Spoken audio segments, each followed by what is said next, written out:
సాంప్రదాయానికి తెరతీశారు. 4 కిలోమీటర్ల దూరం ఉన్నా సరే దానికి రోడ్డు మార్గాన్ని వెళ్ళరు.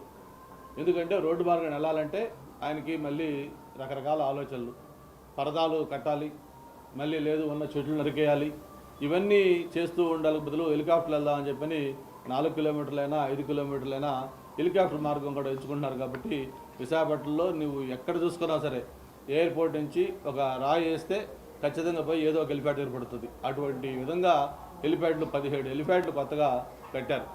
మరి ఎందుకు ఈ పరదాల మాటన వెళ్ళేది అంటే ఆయన సిగ్గుతో పరదాల దాంట్లో దాక్కుంటున్నారా? ప్రజలకు ముఖం చూపించలేక నేను ఎన్నెన్నో కబుర్లు చెప్పాను, ఏయో హామీలు ఇచ్చాను, ఏదేదో మాట తప్పను వడం తిప్పనన్నాను, కానీ అన్నీ కూడా ఫెయిల్ అయిపోయినాయి. చెప్పిన ఏ ఒక్క హామీ అమలు చేయలేకపోయాను. మద్యపాన నిషేధం చెప్పి ఓట్లాడుతానన్నాను, చేయలేకపోయాను. లేకపోతే ఇట్లా ప్రతి దాంట్లో కూడా నేను ఫెయిల్ అయ్యాను. విశాఖపట్నానికి ప్రత్యేక రైల్వే జోన్ తెస్తానని తేలేకపోయాను, లేకపోతే ఒక హోదా తెస్తానని తేలేకపోయాం, ఒక మెట్రో వస్తుందని రాలేకపోయింది. ఇట్లా ఏ ఒక్క కార్యక్రమం కూడా చేయలేకపోయాను. ప్రజలకు ఎలా ముఖం చూపించాలని సిగ్గుతో ఆ పరదాల మాట వెళ్తా ఉన్నారా? లేదు ఏమైనా ప్రజలు ఏమైనా ఆగ్రహంతో ఏదైనా చేస్తారంటే భయంతో పరదాల మాట వెళ్తున్నారో కూడా తెలియని పరిస్థితి మనం చూస్తూ ఉన్నాం. నిన్న మీటింగ్లో ఫైనల్గా ఆయన ఒక మాట కూడా చెప్పాడు, విశాఖకు ఫినిషింగ్ టచ్ ఇస్తే చాలు. అంటే ఏ విధంగా చెప్పారంటే అంత బ్రహ్మాండంగా ఉంది విశాఖపట్నం. బెంగళూరు కంటే, హైదరాబాద్ కంటే, చెన్నై కంటే ఎన్నిటికంటే కూడా విశాఖపట్నం గొప్ప సిటీ అన్నాడు. Yes, I do agree. డెఫినెట్గా విశాఖపట్నానికి ఒక సిటీ ఆఫ్ డెస్టినీగా పేరుంది. దానికి మంచి అన్ని క్వాలిటీస్ ఉన్నాయి, డెవలప్ అయ్యేదానికి అన్ని అవకాశాలు ఉన్నాయి. గతంలో మేము చాలా డెవలప్ చేసి చూపించాం. దీనికి ఒక విజన్తో చేస్తే కొంత డెవలప్మెంట్కి డెఫినెట్గా మంచి స్కోప్ ఉన్న సిటీ. అటువంటి సిటీని 5 ఏళ్ళు పూర్తిగా నెగ్లెక్ట్ చేసి ఇప్పుడు దీన్ని నేనేదో ఫినిషింగ్ టచ్ ఇస్తే చాలు అని చెప్పడం చాలా శోచనీయం. ఫినిషింగ్ టచ్ ఇస్తానంటే ఎన్నికలకు ముందు నువ్వేం చెప్పావు ఒకసారి గుర్తు తీసుకోమని కూడా అడుగుతా ఉన్నాం. విశాఖపట్నంలో ట్రాఫిక్ సమస్య, గాజువాక నుంచి మధురవాడ దాకా కూడా 12 ఫ్లైఓవర్లు నిర్మిస్తామని చెప్పారు.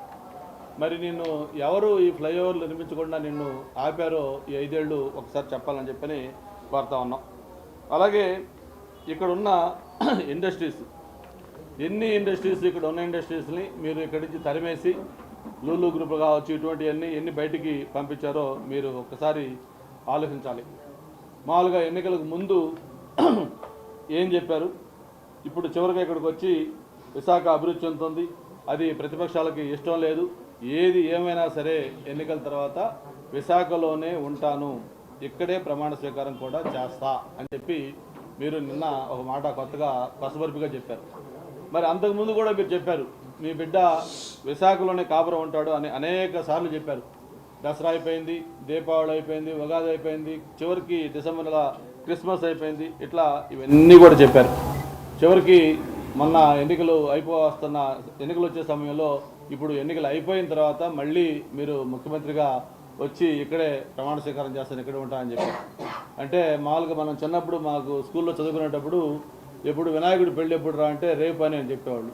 ఎందుకంటే ఆ రేపు అనేది గోడ మీద రాస్తారు, వినాయకుడి పెళ్ళి రేపు అని.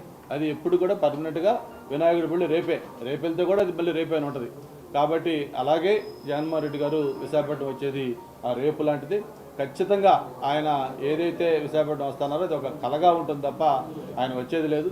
చివరిగా ఆయన ఇక్కడ విశాఖపట్నంలో ప్రమాణం చేస్తాను మళ్ళీ ముఖ్యమంత్రిగా గెలిచని చెప్పిన అది కూడా ఒట్టి తూతూ మంత్రం అని చెప్పిన కూడా ఈ సందర్భంగా తెలియజేసుకుంటూ, నువ్వు ముఖ్యమంత్రిగా ఈ 5 ఏళ్లలో నువ్వు కొత్తగా ఏ ఒక్క కార్యక్రమం కూడా చేయకపోయినా కనీసం గతంలో మేము అధికారంలో ఉండగా మేము ఈ కొత్తగా ఏర్పడిన రాష్ట్రానికి మేము తెచ్చిన సంస్థలు కానీ మేము తీసుకొచ్చిన ఇవి కానీ ఒక్కసారి ఆలోచిస్తే మరి ఏమేం చేసాం, మీరు ఈ 5 ఏళ్లలో ఏం చేశారో ఒకసారి కంపేర్ చేసుకుంటే ఒకసారి మీకు నన్ను కొత్తగా చెప్పాల్సిన అవసరం లేదు. 2014 నుంచి 2019 దాకా కొన్ని మా డిపార్ట్మెంట్ ద్వారా ఎడ్యుకేషన్ ఇన్స్టిట్యూట్లు ఏమేమి వచ్చినాయి కూడా కొన్ని మీకు ఒకటి షేర్ చేసుకోవాల్సిన అవసరం ఉంది. విశాఖపట్నంలో Indian Institute of management IIM, మరి నిన్ననే మోడీ గారు కూడా దాన్ని వర్చువల్ ఇనాగరేషన్ కూడా చేశారు. అలాగే విశాఖపట్నంలోనే Indian Institute of Petroleum and Energy, అది కూడా స్టార్ట్ అయింది మొన్నే. అలాగే తిరుపతిలో IIT Indian Institute of Technology, అలాగే Indian Institute of Science and Education and Research IISER, అది తిరుపతిలోనే. అలాగే తాడేపల్లిగూడెంలో NIT, National Institute of Technology. అలాగే అనంతపూర్లో సెంట్రల్ యూనివర్సిటీ. అలాగే అగ్రికల్చర్ సెక్టర్లో Acharya NG Ranga agriculture university ANGRAU. అలాగే కర్నూలులో Indian Institute of Information Technology, design and manufacturing triple IT. మంగళగిరిలో AIIMS, all India institute of medical sciences. ఒంగోలులో ట్రిపుల్ ఐటీ. శ్రీకాకుళంలో ట్రిపుల్ ఐటీ. ఇవి కాకుండా అమరావతిలో ప్రైవేట్ యూనివర్సిటీస్, విట్ కానీ, ఎస్ఆర్ఎం కానీ, అమృత కానీ, ఇవన్నీ వచ్చాయి. ఇవన్నీ ఉంటే మరి మీరు 5 ఏళ్లలో ఒక్కటంటే ఒక్క యూనివర్సిటీ, కానీ ఒక కాలేజ్, ఒక స్కూలు, ఒక చిన్న క్లాస్ రూమ్ కట్టారా? మీరు చేయకుండా మరి ఈ రాష్ట్రాన్ని డెవలప్ చేస్తామంటే ప్రజలు ఏ విధంగా నమ్ముతారో ఒకసారి ఆలోచించాల్సిన అవసరం.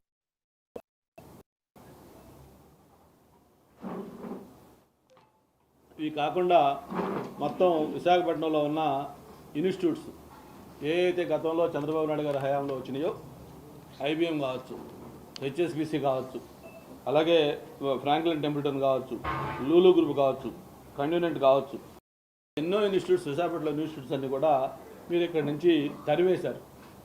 విశాఖపట్నంలో వద్దని చెప్పి వాటిని మీరు తరివేశారు.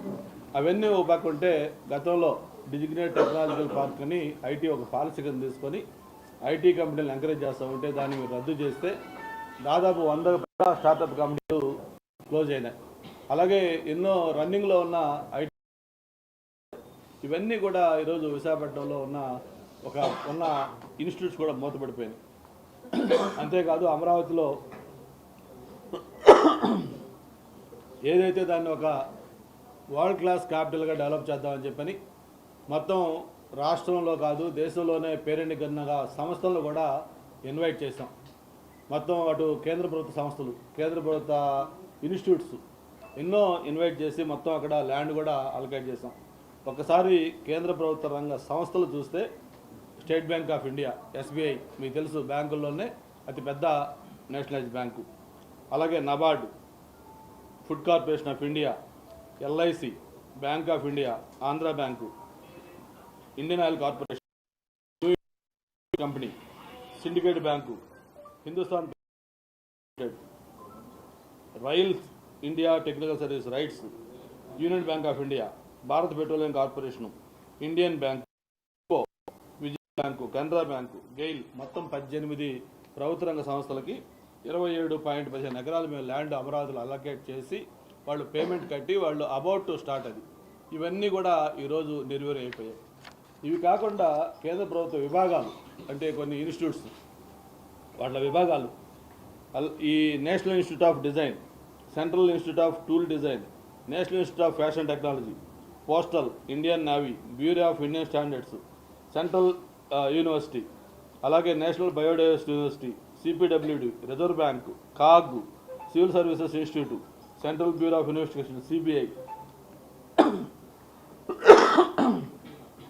అలాగే భారత వాతావరణ శాఖ, విదేశాంగ శాఖ, National Centre for Disease Control, Indian Army, RailTel Corporation, Indian water ways authorities, Geological Survey of India, Bharat scouts and guides, international centre for alternate dispute resolution.